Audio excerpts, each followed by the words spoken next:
They see my skin, my uniform, but they'll never see the genius inside me. Have you ever been underestimated right to your face?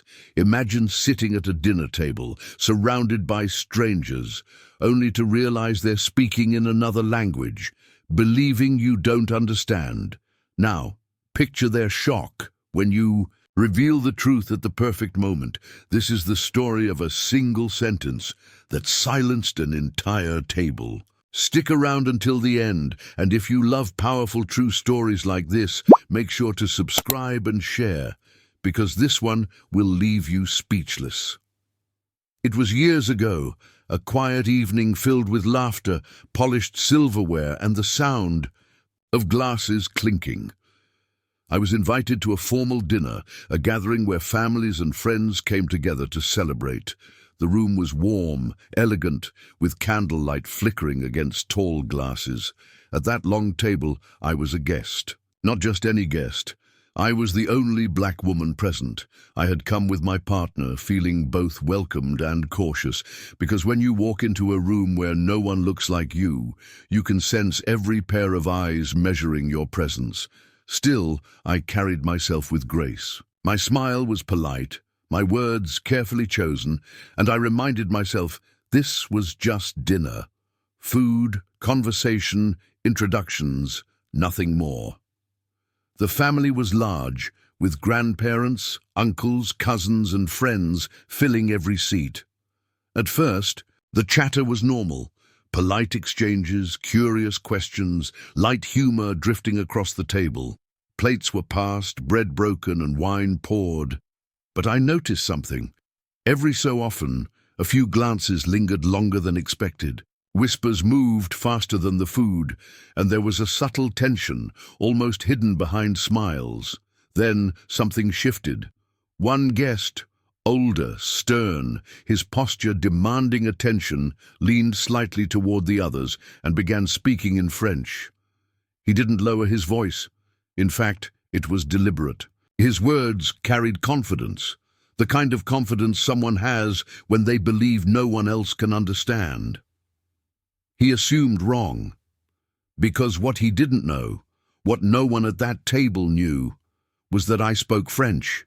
Every single word, and that's when the evening took a very different turn. The older man's voice carried easily across the table. At first, it seemed harmless, just casual conversation in French, a language that flowed smoothly and elegantly. But within seconds, I realized what he was saying. His words weren't casual at all. He looked at my partner, then leaned back with a dismissive tone. "Why bring her here?" he questioned in French. "You could do better. Find a white girl, someone proper. She doesn't belong at this table." I felt the weight of every word. They were sharp, designed to wound, but wrapped in the comfort of a language he believed would protect him. His confidence wasn't just arrogance, it was the certainty that the only black woman at the table could not possibly understand him. See, others reacted differently. Some chuckled politely, others looked away, pretending not to hear. A few shifted uncomfortably, but no one stopped him. The silence of the table said it all. They would allow this insult to pass unchallenged. I sat, still. My fork rested quietly on the edge of my plate. My heart pounded, not from surprise, I'd experienced prejudice before, but from the audacity of it being said so openly, so brazenly, right in front of me. But it didn't stop there. Throughout the meal, his wife, the grandmother, joined in, also in French. She didn't speak directly to me. Instead, she tossed remarks into the air like darts. "She doesn't look right here. This won't last long. He needs someone more respectable." Every sentence was meant to reduce me, to remind me that in their eyes, I was an outsider. But what they didn't know, what they couldn't even imagine, was that I understood every whisper, every insult, every single word. And though my pride burned inside me, I made a choice. I stayed calm. I ate politely. I smiled when appropriate, because silence Sometimes silence is the sharpest weapon you can carry, but the evening was far from over. The dinner continued, but under the surface, the atmosphere had shifted. Each clink of silverware, each polite laugh carried a shadow. I could feel eyes darting toward me, testing to see if I had picked up on the unspoken hostility. I hadn't flinched, not once, and that bothered them. The older man grew bolder. With each glass of wine, his words became sharper. He spoke of tradition, of purity, of how families should stay within their own kind. Every phrase was dressed in the elegance of French, but the meaning was ugly, rotten at its core. His wife chimed in, her remarks floating just loud enough for everyone to hear. She doesn't belong here. This will only embarrass the family. He deserves better. Every statement was met with awkward silence, or worse, a small nod from someone at the table pretending not to agree. The weight of their approval, even in silence, pressed harder than the insults themselves. I sat quietly, my expression calm. But inside, I was wrestling with two battles.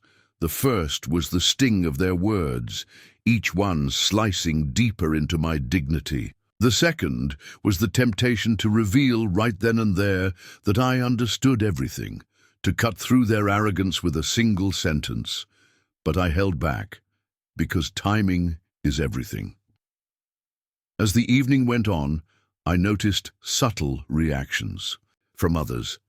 One young cousin shifted uncomfortably every time the insults landed. A middle-aged aunt pursed her lips, clearly disapproving, but unwilling to confront the patriarch. And my partner, silent, tense, gripped his glass tighter each time his grandfather spoke. The cruelty wasn't accidental, it was deliberate. It wasn't just about me, it was about control, about sending a message to the entire table. This is who we accept. This is who we reject. And yet through it all, I remained silent. I knew something they didn't. Something that would change everything, because patience, when used correctly, can turn humiliation into power, and as the night edged closer to its end, I could feel it. The perfect moment was approaching. By now, the meal had stretched long into the evening. Plates were half empty, wine bottles nearly drained, and the older man, feeling untouchable, had made his point over and over again. To him it was a flawless performance. To me, it was a test of patience. Every insult, every whisper in French, I carried like a stone in my pocket. Heavy, yes, but not unbearable, because I knew something he didn't. The weight would not be mine to carry for long. I glanced at him as he laughed with his grandson, clapping him on the shoulder, repeating once more in French, "You deserve better than this. Don't embarrass us with her." The grandmother nodded in agreement, throwing in one last comment about how I didn't fit at the table. Their voices were casual, like they were discussing the weather, not realizing they were laying bare their prejudice in front of the very person they were targeting. Still, I remained silent. I finished my meal slowly, politely. I smiled when, addressed in English, to them I was the quiet guest, unaware of the daggers being thrown around me, but inside my resolve was unshakable, because the truth is, silence can build tension more powerfully than anger. And when silence finally breaks, it echoes louder than any insult ever could. The evening began to close. Chairs shifted, coats were gathered, and polite goodbyes floated around the room. The grandfather stood, preparing his departure, confident. He'd dominated the evening without consequence, and that was the moment. I turned to him, calm, polite, and with a smile, my voice steady, my eyes meeting his directly. And in perfect French I spoke, and what I said left his jaw hanging open. The room hushed the moment I opened my mouth. Up until now I had been silent, a guest who nodded politely, ate quietly, and smiled at the right times. They had mistaken that silence for ignorance. But as soon as I spoke, every assumption they had built about me shattered in an instant.